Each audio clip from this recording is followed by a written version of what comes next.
Greetings, citizens of the internet. It is another sweltering late summer day. It's the 14th of August and therefore James Horner's birthday, or it would have been. So I thought this is a perfect opportunity to go quickly through my James Horner collection, because he's one of the other few composers by whom, for whom, of whom I've got more than 40 odd soundtracks. This time I'm not going to go through them in alphabetical order. I'm going to go through them in chronological order as best I can. So, by the way, if you can see my hair blowing slightly, this is because, due to the warmth, I've got Columbo's wife with me. That is to say, a very big fan, sir. A very big fan. Very big fan. So, starting with Horner's sort of breakthrough, I guess. Humanoids from the Deep and Battle Beyond the Stars.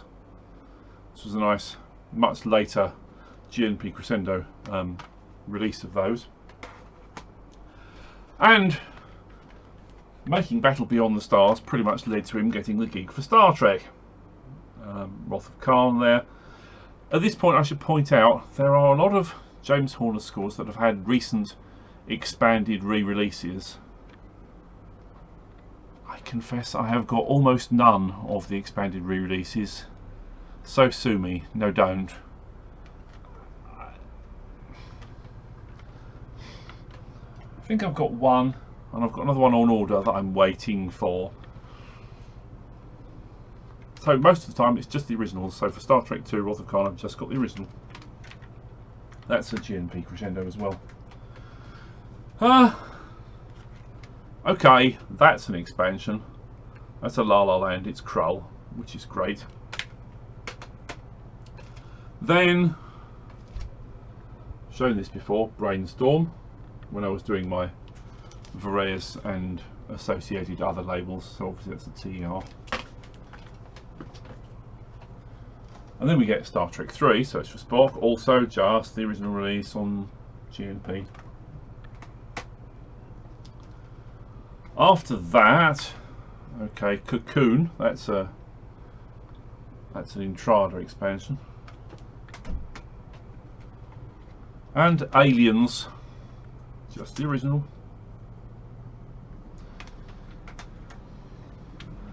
Very odd score, The Name of the Rose.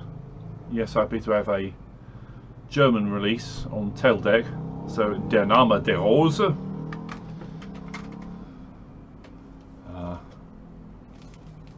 American Tail.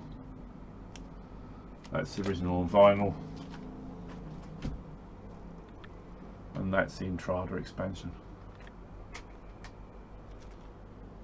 And then batteries not included. What's that? That's an MCA, I expect. Here it is. Okay, this is the original Willow. It's absolutely brilliant, glorious. Quite a long track. I mean, it's only 1, 2, 3, 4, 5, 6, 7, 8 tracks on that original, but you know, 10 minutes, 11 minutes, 18 minutes, 7 minutes. They're quite long tracks. New expansion of that out recently. It's currently on back order for me, so I will get it eventually. I went for economy of price over speed, so my copy from Chris's soundtrack corner is just taking its time to get here. I think he needs to get it from the original people before they can ship it up. Anywho, Cocoon sequel, so it's The Return. That's from Varese. Yeah. Then Land Before Time, 74 minutes. Intrada Special Collection Edition. This was one that I picked up as part of the offer for when you were a backer of Black Patch and the Man by Goldsmith. Field of Dreams, yes, just the original disc. And then Glory. I've got two versions of that, which is the cassette and the CD, which is the cassette I bought first a very, very long time ago. And then I upgraded to CD more recently. That, of course, has got a new expanded version, which I haven't got. And it's CDs all the way out from there on in. There's Rocketeer, which I did get the expansion of because I do love that score. Let's move that cassette so it's not in the middle of the stack of CDs. Then the American Tail sequel, Fever Goes West. And then Sneakers. My jewel case appears to be cracked for that. Sneakers. Yes, jewel case completely broken for that. Perhaps I should swap that out for a new one. Patriot Games. I do not have Clear and Present Danger. Page Master. Unjustly Forgotten, perhaps. I think that's rather good. Legends of the Fall. And some small movie that I don't think anybody's ever heard of called Braveheart. Casper. Oh yes, another long forgotten, nobody's heard of it movie called Apollo 13. Why did he do all these obscure movies? Who knows? Jumanji. Better than the later sequels, I think. Courage Under Fire. Rather odd back to that case. Look, just why are the track listing not on the back? It's 10 tracks. Could have fitted on the back cover, but no. It's a knocked back, washed out version of the same image that's on the front, so it looks as though it was intended to have text on the back, but old design decision from Angel Records there. Titanic, ever heard of that? Wonder what happens in it.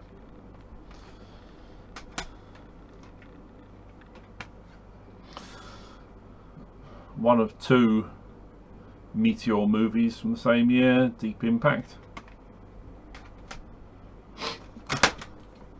Mask of Zorro. I do like the Zorro scores. Yeah, there's another one of these coming along later. It's a similar sort of vein to Cayman's Don Juan de Marco, which I also like. Sort of Spanish and flamenco-y kind of stuff. I mean, I know Spanish and flamenco is not actually geographically appropriate for Mexico, but it's sort of flavoursome, isn't it? Bicentennial Man. Yes, I've got a German version of that. So Der 200 Jahre Mann. I don't know why I've got a German version of that. I think I found it in a charity shop, perhaps. No, it was an online purchase. Yeah. But hey, the music's the same, no matter what territory the release was intended for.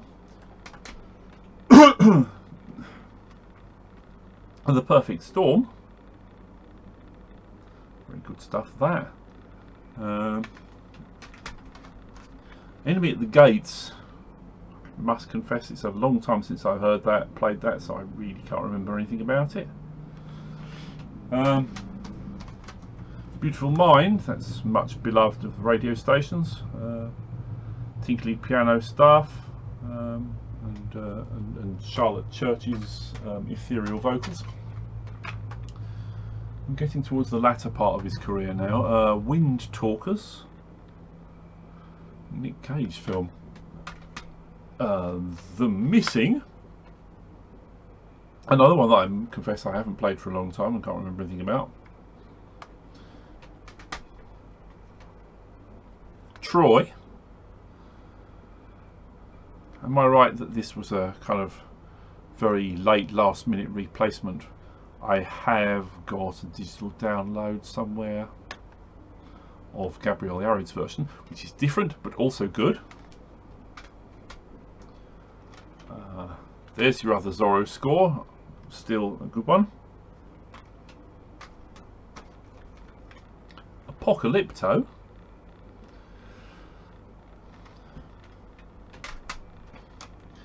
Another one of those forgotten.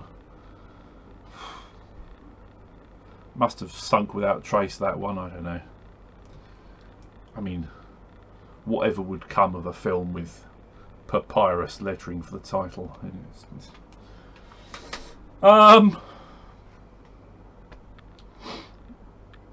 Horner's entry in the Marvel universe. Would he have done more of these, do you think? I don't know. And for greater glory. So that's my James Horner collection, on the grounds of it being his birthday. Or could it still be somebody's birthday if they're not with us anymore? I don't know. If it is, then it is also the birthday of Armas Jernefeld, composer of this 1919 film Song of the Scarlet Flower, and of Edmund Meisel, composer of this 1927 film Berlin, just to be completist. That, I think, is the end of that. I'm going to go off to have a cup of tea. Enjoy the rest of your day, what's left of the weekend, what's left of August and the summer. Stay fresh, cheese bags.